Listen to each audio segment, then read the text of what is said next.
American and Israeli intelligence believe Iran is growing alarmingly close to becoming a nuclear power.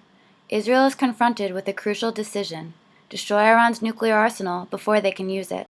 Rachel Hallett, director of the Jewish Studies program and an archaeologist who has excavated in Israel, believes the threat from Iran is imminent and the United States is in just as much danger as Israel.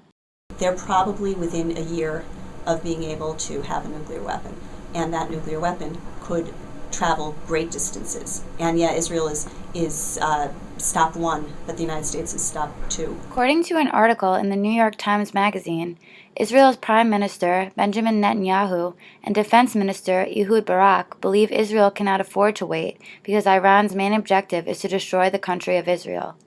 Dr. Peter Schwab, a professor at Purchase College who teaches the course The Middle East, said that he believes Israel is willing to risk retaliation from Iran. I think Israel is prepared to suffer the consequences of that because they view this as an existential issue in the same way they viewed the Holocaust as an existential issue. The Iranian government claims that if Israel were to attack, it would respond with all of its militaristic strength. The Iranian government has also threatened to shut down the Strait of Hormuz, the waterway that transports 90% of the Gulf oil.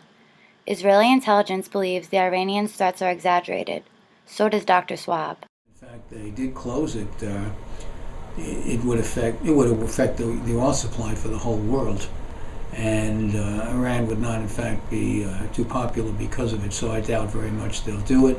There have been several setbacks to Iran's nuclear program: computer bugs and several assassinations of Iran's top nuclear scientists. Many suspect Israel's covert team, Mossad. But the fact is there would be a response, and there would be a response probably from missiles from Hezbollah in southern Lebanon into northern Italy and northern Israel, from Hamas, also into Israel. And of course there would be a response by Iran. The United States has imposed an oil embargo and they seized Iran's central bank assets. Will any of these measures cause Iran to peacefully disarm their nuclear facilities? I don't think Iran is interested in a peaceful solution. Iran has stated quite clearly what it wants to do with Israel, which is wipe it off the face of the earth.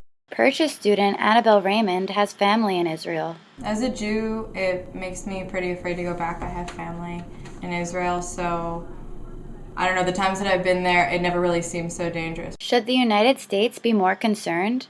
Professor Hallett says what we as Americans are too uncomfortable to admit. This isn't so much Israel's problem.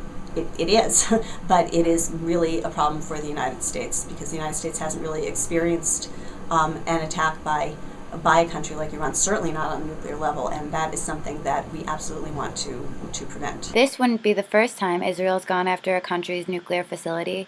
In 1981, Israel conducted the world's first airstrike against a nuclear reactor in Baghdad, Iraq. And in 2007, Israel launched an airstrike against a nuclear reactor in Syria, leaving many to believe it's not a question of whether Israel will attack Iran. The question is, when? I'm Kelly Baumgarten reporting for Panther Bytes.